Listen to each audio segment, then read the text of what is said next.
Let's talk about one of the most frustrating aspects of what people experience when they come to work with us. And that is, why does sustainable weight loss take so long, right?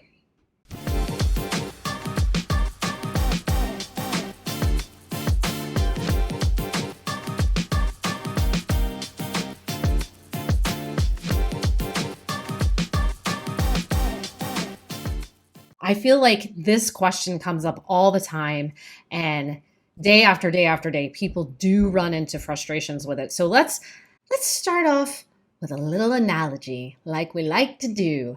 And the analogy that comes to mind for me is the one of the person who perhaps doesn't have a lot of money, and overnight they become very wealthy thanks to the wonderful lottery.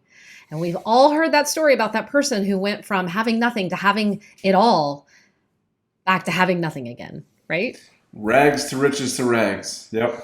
Ugh, the worst. And you just think, oh my gosh, like how does that even happen? But how it happens is they skipped over all the important steps. They went straight to having it all, and they didn't know what to do when they got there, versus that person who may have built their wealth from the ground up over the course of a long period of time. What is it that sets them apart? It is the same reason why we have people who come to us who've done weight loss surgery and all sorts of things like that, and then gain the weight back because they kind of, advanced to, weight loss, but they skipped a lot of steps on the board, so to speak. Yeah, they didn't learn the skills to manage it once they got there, right? Yep. And it would Exactly. be so great. Like, I don't know about you, but like, I remember like in high school and college, I wish I could have just learned by osmosis by like taking a nap in my book. Right? Like, I'm just going to skip the reading part and hope that the knowledge just comes to me. But that's not how it works. And I think there's an even deeper value to not skipping any of the steps and letting it take some time. And we've talked about this quite a lot today, in fact, but it's that identity piece, right? Yes, we have talked about this quite a lot, given this is our fourth attempt at recording this. And it's very fitting that this video ultimately is about, it's frustrating at times that it takes so long. But yeah, it takes long because you're developing skills, you're developing foundations, and you have to work on changing all those things, including your identity. And, one of the main reasons why people who, win the lottery and then go back to where they were was because the way they view themselves, their identity. They view themselves as, a poor, broke person versus, a person who, acquired those things, right? And learned and developed those skills to get there. And that's the same reason why, people who have weight loss surgery, some people, they gain the weight back because they never changed their identity. Nothing changed between their ears. Right. And ultimately, their behaviors didn't change, right? Because if we identify as something, we're going to behave as that something, and vice versa. If we behave in a certain way, we then identify ourselves that way.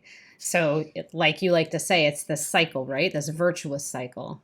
Yes, our identity, influences our actions for sure. But our actions also reinforce our identity. And like you said, like it could be this virtuous cycle. It could also be this vicious cycle. When you're in this virtuous cycle, it's a beautiful thing. Yes, it is beautiful. And sometimes painstaking because it takes so long. But we can't skip to the end because along the way, that's where we learn the things we need to know in order to manage what we get for our efforts, right? Yes, exactly. For sure. So basically, like this video isn't gonna, we're not giving you any secrets here. This is really some mindset stuff for you guys out there who are working on this, working on developing your wealth of health, right? Because that's what it is developing a wealth of health. You're going to bump into this frustration. Well, why does it take so darn long? Well, it's because you're becoming a new version of yourself. You're creating a new identity, new habits, new behaviors, new mindsets, and they're absolutely necessary if you're going to take care of what it is you develop, right? And if we skip that part, you're not going to be able to sustain it. It's just a fact of sustainable weight loss, of sustainable weight maintenance and health. You have to develop the skills to manage it. Yes, and sometimes the hardest part is, it's not what we know, it's what we think we know that gets in the way. And I think for a lot of people, they have this idea that weight loss needs to happen rapidly, and they need to suffer, and they need to restrict and deprive themselves. And really what they're doing, though, is perpetuating this yo-yo dieting, right? Because you can only do that for so long. And, it's like sometimes you have to slow down to speed up. And instead of just trying to get there as quickly as possible and then eventually burning out, like try to just slow down a little bit. Like I've been at this since 2007, and there's no doubt the clients who ask, how can I do this in a sustainable way so that I can eat, breathe, live this way for the rest of my life, do far better and keep the weight off way more versus the people who say, hey, how can I lose this weight as fast as possible? It's just a completely different approach, a completely different mindset, posture, everything. Yes. And, since we're in the realm of analogies here, I mean, this is something I've brought up before, but like my son learning to play the cello, like one of the big things is right now in this foundational period is for him to slow it down, and if he moves ahead too quickly and it's sloppy, we back up a few steps and we slow down through that area. And eventually he's going to have all those skills because he slowed down and took the time that he could pick up a piece of music or even hear a piece of music and just sit down and play it, right? So I like sometimes to kind of put it in a very practical sense, like for people out there just using their skills. It's the same thing with weight loss, weight maintenance, and ultimately health. Slow down, learn the intricacies, learn the ins and outs, be willing to mess up a little bit, give yourself that time to really get a solid foundation in place. And then those skills, you can build on them, right? Totally. One of my favorite things to do is coach my kids in basketball. And, it's the same thing. You have to teach the fundamentals. Like you can't look like, an NBA player without mastering the fundamentals, dribbling and, passing and just triple threat, like just little things like that like are boring and repetitive, but like, they're so paramount to like getting to where you want to be. So, keep that in mind. I mean, when you feel like it's a struggle, when you feel frustrated, slow down to speed up. And, the tricky part also is sometimes, we feel like we're fluent, right? I equated another analogy is like learning a language, right? It's like there are times where we feel like we got this, we feel fluent, we can go anywhere, speak to anyone, and we understand and can speak. And then there's other times where we like, I don't know anything. And that's part of it. That's, it's sometimes, one step forward, two steps back, or two steps forward, one step, like it happens. That's part of the learning.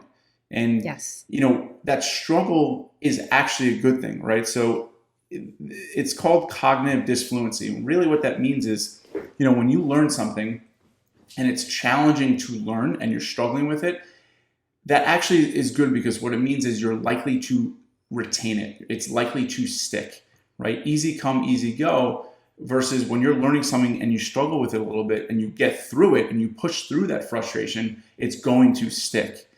And, I think about cognitive disfluency a lot because it is a good thing. It means the discomfort that we're enduring, A, will eventually go away just because like what's easy now was once hard.